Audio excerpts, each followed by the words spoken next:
ನಾವು ರೆಕಾರ್ಡಿಂಗ್ ಮಾಡ್ತಾ ಇದ್ವಿ ಇಲ್ಲಿ ಕರ್ನಾಟಕದಲ್ಲಿ, ಬೆಂಗಳೂರಿನಲ್ಲಿ. We was recording in Arun studio. I don't want to mention that person's name. So ಸಡನ್ನಾಗಿ everybody ran off, nobody where there.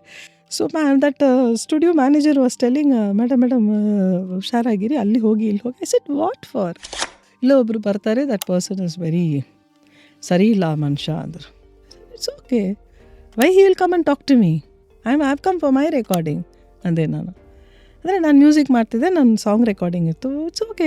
I was sitting and suddenly that person came. ಅವರು ನನ್ನ ಮುಂದೆ ರಿಸೆಪ್ಷನಲ್ಲಿ ಸೋಫಾ ಅಲ್ಲಿ ಕೂತು, ನೈ ಸೋಫಾ. ಸಡನ್ನಾಗಿ ಹಿಂಗೆ 2 times ಇದು ಸಡನ್ಲಿ ಹಿ ಗಾಟ್ ಅಪ್.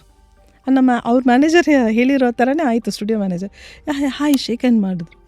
ನಾನು 3 ಮೂವೀಸ್ ಮಾಡ್ತಿದ್ದೆ, ನೀವೇನು ಮಾಡ್ತೀರಾ? ನಾನು ಹೇಳಿದೆ, ನಾನು ಮ್ಯೂಸಿಕ್ ಡೈರೆಕ್ಷನ್. ಹೌದಾ, ನಾನು ನೆಕ್ಸ್ಟ್ 2 ಮೂವಿ ನಿಮಗೆ ಚಾನ್ಸ್ ಕೊಡ್ತೀವಿ. I really like you ma'am, if you don't mind I can give 3. Thank you, but I am not such kind of female. I am not a woman to come like that to you. I have a company and below me 5 to 6 people are working. But anyhow appreciate, ನಿಮ್ಮ ಧೈರ್ಯ appreciate ಮಾಡ್ತೀನಿ. ಡೈರೆಕ್ಟಾಗಿ ಬಂದು ಈ ಥರ approach ಮಾಡಿದ್ದೀರಾ, I appreciate your ಧೈರ್ಯನ appreciate ಮಾಡಿ. ನಾನು ಆ ಥರ ಎಲ್ಲ ಅವರಿಗೆ see the way I said, I made him as a hero.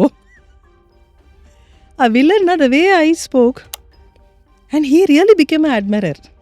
Just that ನಾವು ಮಾಡ್ಕೊಂಡಿರೋ ಸೊಸೈಟಿನಲ್ಲಿ today we have put our own rule saying I am married, I am in a relationship and all of that. So don't put, ನಾನು ಅವ್ರಿಗೆ ಹೇಳಿದಾಗ I didn't put him also down, because if I make him anger ಅದಿನ್ನೂ ನನಗಿನ್ನೂ danger ಆಗುತ್ತೆ. ಓಕೆನಾ? So I have to protect myself. Full ವಿಡಿಯೋನ ನೋಡಿ on rapid Rashmi's YouTube channel.